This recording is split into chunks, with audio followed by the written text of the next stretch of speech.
Now, it's no secret that when it comes to most movies, the hero is generally more reluctant, or will even outright refuse, to kill anybody, while the villain is much more likely to murder people left and right wherever it suits them. In fact, that's often the defining difference between them. The fact that the villain is willing to kill and the hero is not. However, in certain types of movies, specifically action movies, this tends not to be the case so much, as both the good guys and bad guys are likely to be killing people left and right. But there are ways that can still work, as evidenced by the many movies where exactly that happens. And today, I'd like to go over why exactly the audience will sometimes accept a hero who kills just as much, or maybe even more so, than the villain. And spoilers for pretty much anything brought up may abound, so in case there's something you don't want ruined, you might just want to be on the lookout for it. This is the only spoiler warning I'll be giving out. And please also note that everything I'll be saying only applies to fictional stories and characters, and that nothing stated here should be in any way applied to real-life situations. Okay, so as I discussed at length in my video, How a Western Influenced the Horror Genre, and you can find a link in the description, sometimes people like to watch movies, and in this case, specifically action movies, because it satisfies a primal urge to see violence, carnage, and bloodshed in all its glory, all the while being able to take subconscious comfort in knowing that what they're seeing isn't actually real. It can even be for this reason that people sometimes prefer the villain to the hero, because they're able to do something cool or downright savage that the audience secretly takes pleasure in that is clearly morally wrong, while the hero, by contrast, has to be a lot more restrained in their actions. But needless to say, in an action movie, the hero has to be allowed to commit just as much bloodshed as the villain. Otherwise, the audience might just end up rooting for the villain instead, but still be able to be designated as a good person. Now, how are they able to do this? Well, a couple of ways, actually, with one of the most obvious being just have an action movie without much violence. Because if even the villain isn't mowing down people left and right, then the hero can certainly keep his hands clean and nobody would complain about it.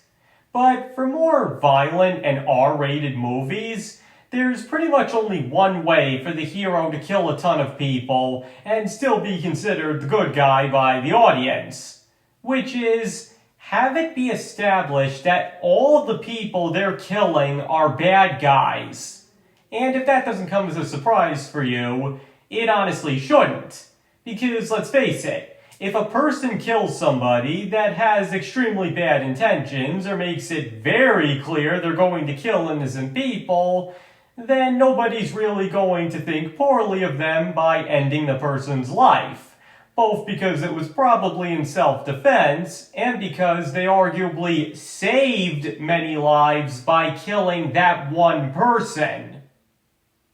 And while it might not seem like much, that designation is actually very important to people. For example, take a movie like Die Hard.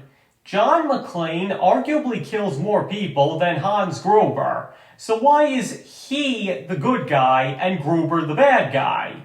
Because everybody McClane is killing are bad people. They're all terrorists who have no qualms about killing hundreds of innocent people to line their own pockets and will gladly take out anybody who gets in their way.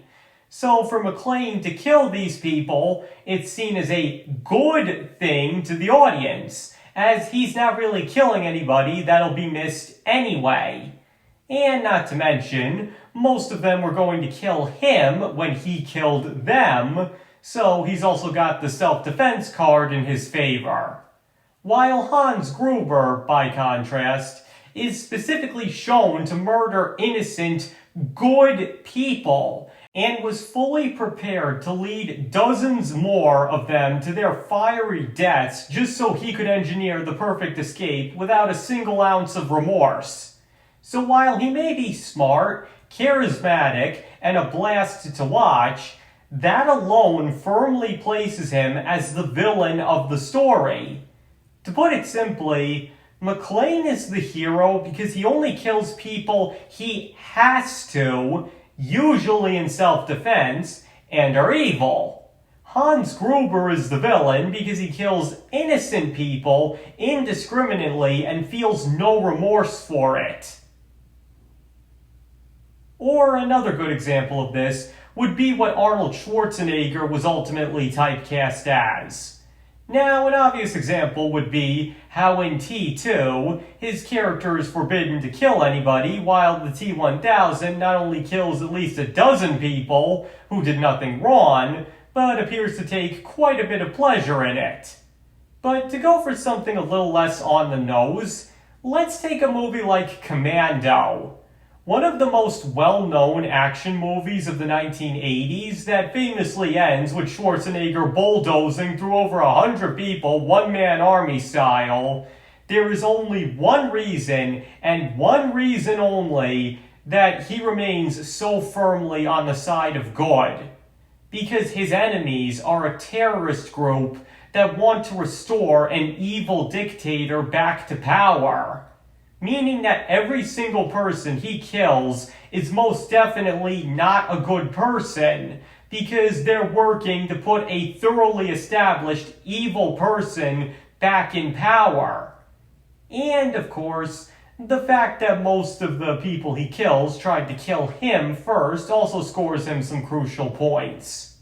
But the point is, in the eyes of the audience, it's okay that Schwarzenegger is killing all these people because they know them all to be bad people who would probably murder hundreds of innocent people should they succeed in their plans, thereby making their deaths a good thing rather than a tragedy. And this tactic is similarly used in story in his movie True Lies. After being revealed to be a government agent, Schwarzenegger is asked, while under the influence of truth serum, if he'd ever killed anybody, and he replies, yes, but they were all bad. And the obvious reason he feels the need to make this distinction is because, as I established before, it's generally considered okay to kill somebody if they were known to be a horrible person who only would have done more horrible things if they had lived. In other words, both his wife and the audience won't see him as a murderer if he only kills bad people. And the fact that he says that while under the influence of truth serum only makes him even more sympathetic. Because now you know without a doubt that he never killed an innocent person. Now, as I mentioned at the start, please do note that none of what I'm saying here applies to real life. Things are a lot more complicated in the real world, and nobody should ever condone or make excuses for murder, no matter what the reason is. I'm simply explaining character and audience relationships here. Because keep in mind that all these stories are fictional, so people are less likely to judge or truly ponder the actions of the characters. Besides, if somebody's going to see a movie like that, they want to see the hero kill a bunch of people. So the excuse that all their victims are bad is obviously going to be good enough for them. Though that being said, audiences can still be unpredictable in their feelings for this. So if a writer is going to go this route, it's generally agreed that the more blatantly evil the hero's victims are, the better. And that's what even led to one of the most famous villainous punching bags in cinema history. The, Germans of a certain time period. Decades ago, filmmakers realized that they could have anything bad happen to those people The heroes could do anything, no matter how horrible or sadistic, and the audience would not only still like them, but actively cheer them on. Steven Spielberg even noted after making Raiders of the Lost Ark that they became one of his favorite villains to use because he could get away with the heroes doing some pretty bad stuff to them, and the audience would still love watching every minute of it and fully see the hero as the hero. Though that somewhat changed after he made Schindler's List. But even still, that's kind of what comes with being one of the most hated groups in history, and rightfully so. Because these particular Germans were so firmly established, in real life no less, to be absolutely horrible people that committed some of the worst crimes imaginable. It's really no wonder why the hero of any real-life or fictional story can do basically anything to them and people will love it. It's for that exact reason that Clint Eastwood can dual-wield machine guns against a whole battalion of them and be seen as the coolest guy in the room. Because his targets are people that deserve absolutely no sympathy, on top of just being plain awesome. However, if not used properly, all of this can have something of a downside. And one of the best examples of this is actually the 1983 movie Scarface. Considered a classic and one of the best crime movies ever made, and deservedly so, this movie nonetheless does suffer from a few issues. And the main one being that the point of the movie is supposed to be that crime doesn't pay.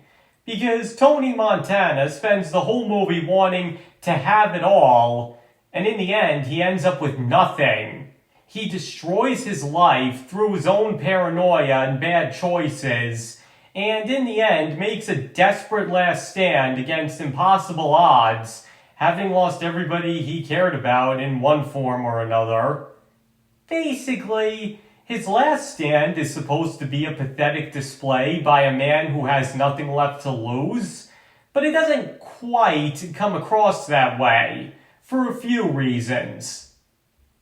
The first being, even after everything he had done, he still just comes across as way too cool. Because he had been shown to do so many bad things throughout the movie, the audience has already long given up on seeing him as a good person and instead view him through the lens of a stereotypical cool villain. And his final actions only compound this image, as he's going out exactly how a cool villain would go out, and arguably more so than most actual cool villains do to boot. Secondly, while he is most definitely a bad person, the writers did perhaps too good a job of making him appear better than his competitors, because he only ends up in the situation he does because there are lines he will not cross, and so screws over somebody more powerful than him in order to preserve what little morals he had left. As a result, that actually makes him rather sympathetic to the audience, because at least compared to the other crime bosses, he looks like a good person, because he refused to do something that he felt was morally taking things too far. So when they come to kill him, it makes it appear less like the consequences of his actions are catching up with him, and more like he's the victim of somebody more evil and powerful than him. And because of that, he's much more apt to look like the good guy in this situation trying to defend himself, though again, with a coolness to him that only the villain generally has. And third, and perhaps most obviously, the fact that the victims of his rampage are all bad people as well. Again, considering the circumstances, they're liable to come across as much worse than him, to the point that it might almost appear as if they are getting what's coming to them as opposed to the other way around. Because again, they're coming to kill Montana because he wouldn't do something horrible, while their hitmen only out for a paycheck. So it's kind of obvious why the audience's loyalties lie where they do. Frankly, at that moment, Tony has the best of both the hero and villain as far as the audience goes. So it's really no wonder why people completely miss the point of the ending. Besides, you're never going to make a guy look pathetic when he takes out a huge gun, screams, "Say hello to my little friend," and literally blasts his would-be assassins away, regardless of context.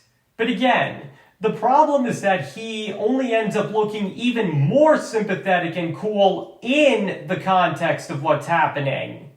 Now, obviously, the writers wanted the audience to still have a degree of sympathy for Montana, but I think it's safe to say that they went a little too far with the whole thing, to the point that they arguably subverted the whole moral of the movie.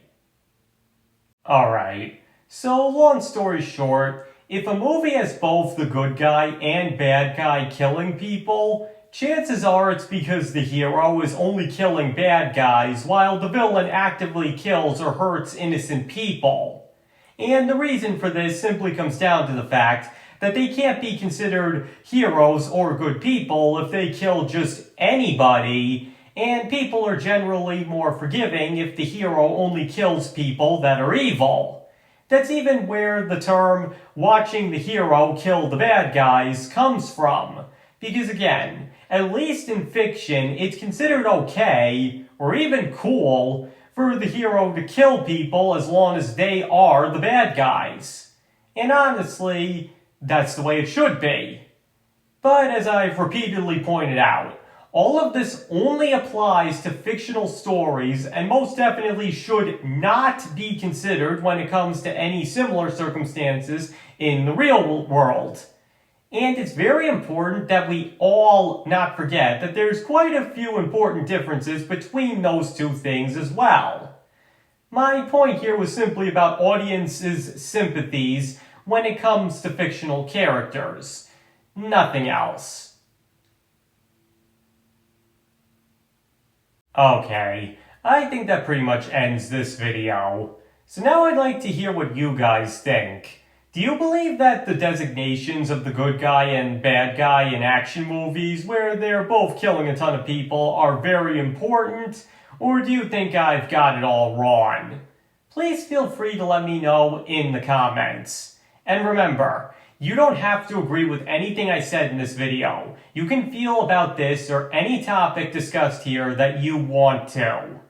And thank you all for watching. I really appreciate it. And I hope to see you all next time.